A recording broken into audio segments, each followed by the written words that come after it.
Hey everybody, how's it going? Welcome to the No DQ live recap of WWE NXT for August the 12th, 2020. Shout out to everybody watching this, whether it's live or on demand. Let's go ahead and get started with the recap. We are inching closer to NXT TakeOver 30. We kicked off with a recap of the Adam Cole and Pat McAfee storyline, what happened last week at the end with all the brawling, Triple H and Shawn Michaels trying to separate them. This week we had Vic Joseph, who recently was part of the Raw commentary team. He seems to be bouncing around all over the place. Well, he is now part of NXT. He's doing commentary with Beth Phoenix and Mauro Ranallo.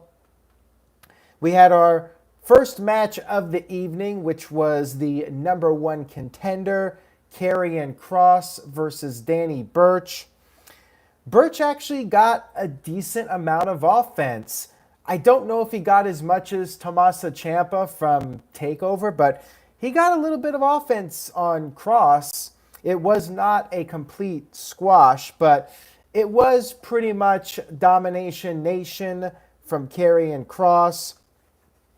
He pretty much no-sold these suplexes that Burch was throwing, and then Cross powered out of a submission attempt and then put his own submission, the Cross jacket, on for the victory. After the match, Keith Lee came down to the ring with a contract, and he told Cross that he has been offering Cross an opportunity for a match, but Cross has denied it. He called Cross a bitch that doesn't want to face him, and he vowed to not touch Cross until the pay-per-view if he signs the contract. All Cross needs to do is sign his punk-ass name on it. Scarlett took the contract, and Cross signed it.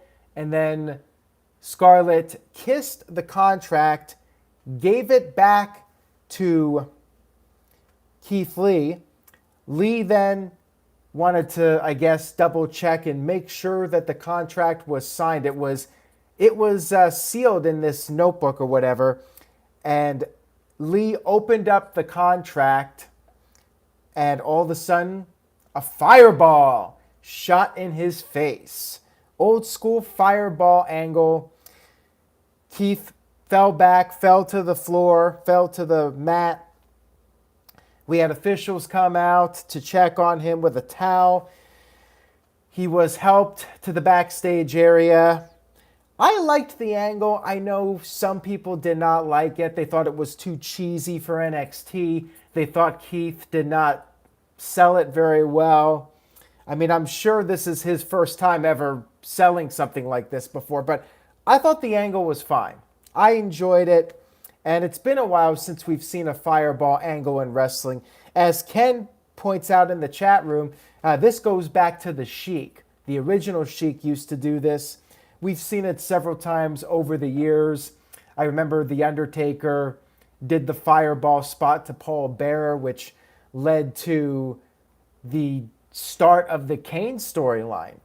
And then there were some not so good moments where the Ultimate Warrior got a fireball to the face from Hollywood Hogan, and they botched that one pretty bad. TJS with a $2 super chat, first one of the evening. Thank you, Tyler. He says, could Ciampa pull off the Cross character? That's a good question. I do think that they're different, and the thing about Cross is he is just so intimidating, and Ciampa can be intimidating as well. But Cross is a big guy, and he kind of has that monster 6'6" type of persona where nothing can hurt him. With Ciampa, he was just vicious. Ciampa had this vicious streak, but he was selling more. Cross is not really selling a lot, and he's just got more of that Goldberg / Ryback / Lesnar type of appeal to him that Ciampa's just not going to have because he doesn't have that size. We had our next match, which was Killian Dane versus Drake Maverick, i.e. a match between two guys that I think the company has no idea what to do with, because the match really was never a focal point at all. You had footage shown of Keith Lee being taken out in an ambulance, and then we had the Undisputed Era arrive, and just as Maverick was building up some momentum, he hit a flying elbow. All of a sudden, Undisputed Era came out. They hijacked the match. They beat the crap out of both guys. Match was thrown out. We had a promo from Adam Cole. He said that Pat McAfee is not special. Cole, however, is special. He is the longest reigning NXT champion, and he dared Pat to show up on next week's show. And he said that Pat will soon realize that he's in way over his head, and that is undisputed. Next week is shaping up to be a pretty big show with no AEW on Wednesday night other than the all-out replay on the YouTube channel. It's going to be NXT unopposed with no competition on TNT. I will be doing a live stream recap of NXT next week for those of you wondering, right after NXT ends. So we'll be back to Wednesday night for NXT next Wednesday. We had our next match, which was Tyler Breeze versus Santos Escobar. Not much to say about this match. We had interference from Legado del Fantasma. They got on the apron. Stupid babyface once again. It's not just exclusive to Raw and Smackdown. It has crossed over to NXT. Tyler Breeze keeps trying to take out the members of Fantasma. He gets distracted, and then Escobar picks up the victory with the Phantom Driver. After the match, Fandango came out with his arm in a sling. He tried to help his buddy, but the odds were too much for him. They ripped off his sling, and then finally, Isaiah Swerve Scott came out and ran off Legado del Fantasma. Shout out to good old JM Jeff Meacham in the chat room. We had a series of second chance promos. Next week, like I said, shaping up to be a big NXT. There will be 2 more matches to determine the final participants for the North America title ladder match at TakeOver 30. First promo was from Ridge Holland. It was basically a video package promo. He talked about how the hype is real and pain is coming. And then Balor had his own little video promo, said he doesn't need to get political. People are watching for him, and it doesn't matter if you're 18, 49, or if you're living in a retirement home, everyone watches the Prince. Nice little reference to the demos for those of you wondering what that promo was about. Then we had Indi Hartwell versus Mia Yim.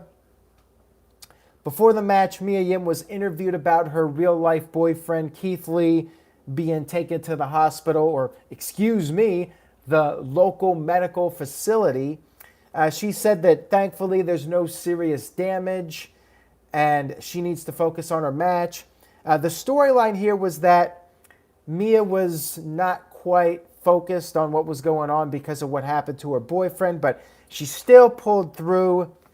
And what really led to Hartwell's downfall was she started trash talking, and that's when Mia just went to town. She got angry, she got focused, she picked up the win with the arm submission, and that was that.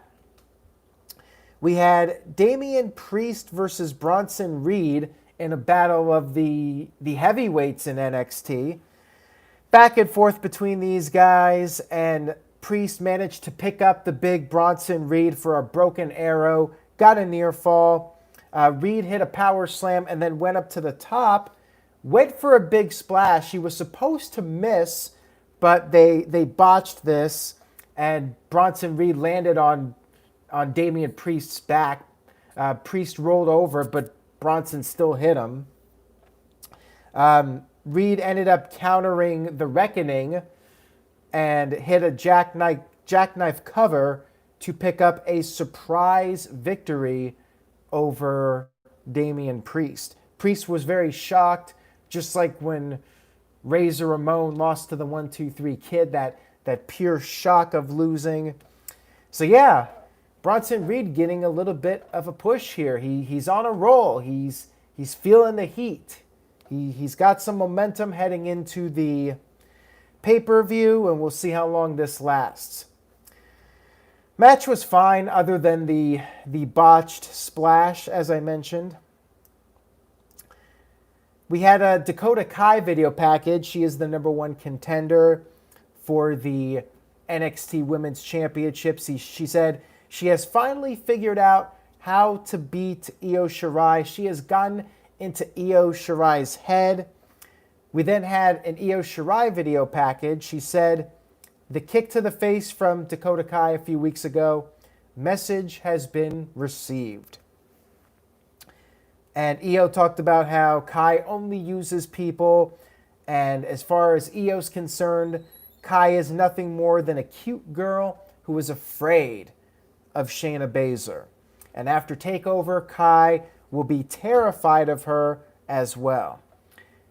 Io finished the promo by saying that Kai is not in her head, she is just pissed off. We had another video package with Timothy Thatcher, another Thatch's Thatch Can, and he brought up how he had the match won 2 weeks ago. He talked about working over the Achilles tendon, and he kept stretching this guy and making him squeal.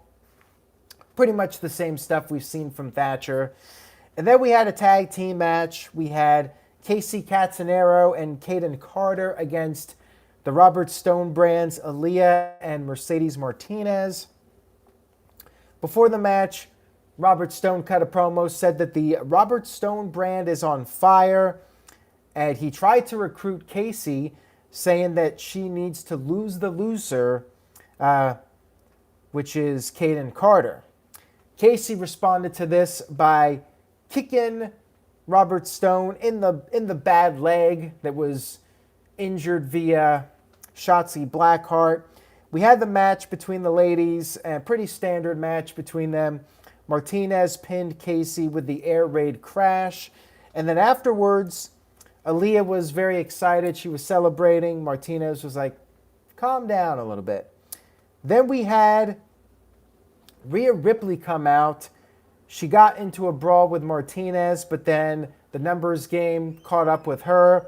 Shotzi Blackheart came out to make the save, and all was good in Full Sail University. All is good for Shotzi Blackheart because she had her car stolen and her ring gear was in the car, her helmet, and she was able to recover all that. So good for Shotzi that police were able to find her car. A nice positive story in the world of wrestling for once. We had a Candice LeRae and Johnny Gargano skit. Candice was reading this fairy tale about a kingdom, and her dog was there with her. Johnny was climbing up a ladder, symbolic of the upcoming ladder match.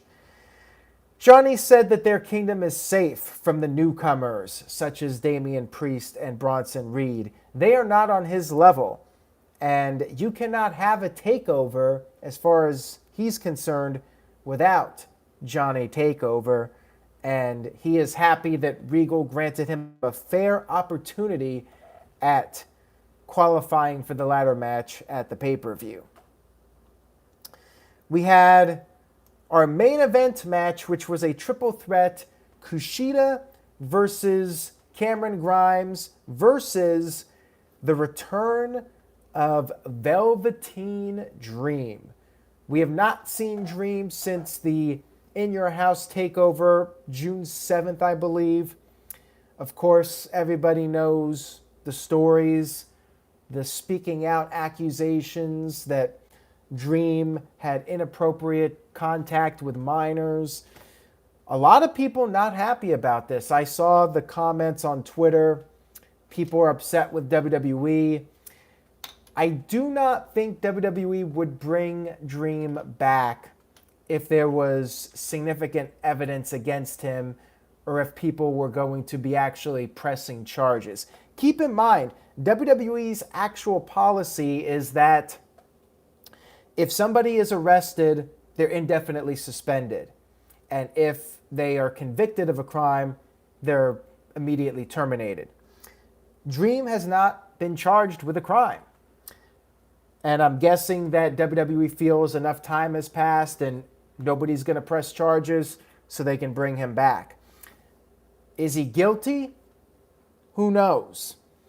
I know a lot of people are upset about it, but hey, WWE is going to do what they're going to do. And this is a company that takes bad publicity very seriously. So I do not think, again, that they would bring him back if there was any chance that he was going to be charged with a crime and there was enough evidence to have him arrested. So he's back. Not the most popular wrestler in WWE right now. Pretty good match here. Solid main event between these three. Lots of high-flying spots. Dream hit the DVD on Kushida, but then Grimes attempted to steal that pinfall. Kushida then put an arm submission on Dream.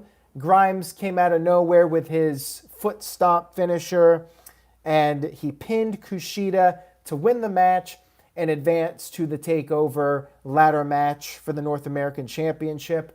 After the match, Velveteen Dream did a heel turn. He slapped Kushida in frustration and then just went completely berserk, beating the crap out of Kushida. His music played, and then Finn Balor showed up. Finn Balor confronted Dream. It's going to be Balor and Dream next week in one of those final qualifying matches. And then also Gargano will be going up against Holland in the other second chance match for that final spot. I think a heel turn is probably the right way to go with Dream because of the circumstances. He's not the most popular guy in wrestling right now. He's lost a lot of goodwill with fans because of the accusations. So I say it's a good idea to turn him heel. You know, people are going to be booing him anyways. Yeah, it would not be good for Dream, especially if we had actual fans at the shows, because they would very likely turn against him. So at least with a controlled audience, with the PC trainees, WWE can bring him back and do this heel run with him. NXT was solid this week. I mean, it wasn't a blow-away show by any means, but I did enjoy it. I think I enjoyed it a little bit more than AEW. I did like the fireball angle, and I like the heel turn from Dream. They built up a lot towards next week, so it was more of a setup for next week rather than being its own memorable show. So I'm going to give it a C+, which is above AEW. I gave AEW a C, which might be the lowest grade I've given it, or close to the lowest grade. I don't think I've ever given AEW anything lower than a C. So C+ this week. What did you guys think in the chat room? Next week should be a really good show. I expect it'll be close to an A-level show next week. And they're going unopposed. So I know they're gonna be going all out, no pun intended, to try and win over some people that watch AEW instead of NXT live on Wednesdays. Mike B with a B, Jeremy Dorset with a C-, Michael with a C, Tyson with a B, and the Game Is On 100 with a B-. And Ken, terminated by DQ with a $5 super chat, says, who came up with the what's wrong with wrestling concept? I really mess with Mr. Tito. Are you going to invite him to the No DQ review? Yes, that was Tito's idea, his baby, his project for the No DQ YouTube channel. We are working on that. That is definitely something we have been in talks about, having Mr. Tito be part of the No DQ review, or at the very least, do a debate video with Virtue. Make sure you guys check out that video, What's Wrong with Wrestling, a new series by Mr. Tito. He's also doing columns on NoDQ.com. Ken says Mr. Tito is obviously a fan of James Rolfe, aka the angry video game nerd. As we all are, I think. And Ken says Tito's a really good talker. That he is. So check out his content. And I will be back next Wednesday night for the next No DQ recap of NXT. Wednesday, 10 p.m. Eastern or 10:05 Eastern, approximately. And then stay tuned. We got a lot of content coming up here. We got predictions for SummerSlam, predictions for NXT, No DQ&A video, SmackDown recaps, Raw, SummerSlam weekend. A lot of stuff coming up. So if you haven't subscribed already, click on that subscribe button. Turn on notifications to get the latest updates. And please tell a friend. I could use word of mouth. If you guys like the content here and you want me to keep doing NXT recaps, I need your help. So spread the word, share a link, go on Reddit, Twitter, Facebook, any site, and just post a link to this video. It really helps a lot. Even if you don't think it does, trust me, if just one person comes on, one person can turn into two, two can turn into three, and so on. So thank you guys again. Take care, everybody. Be positive, stay safe, and I will see you all next time.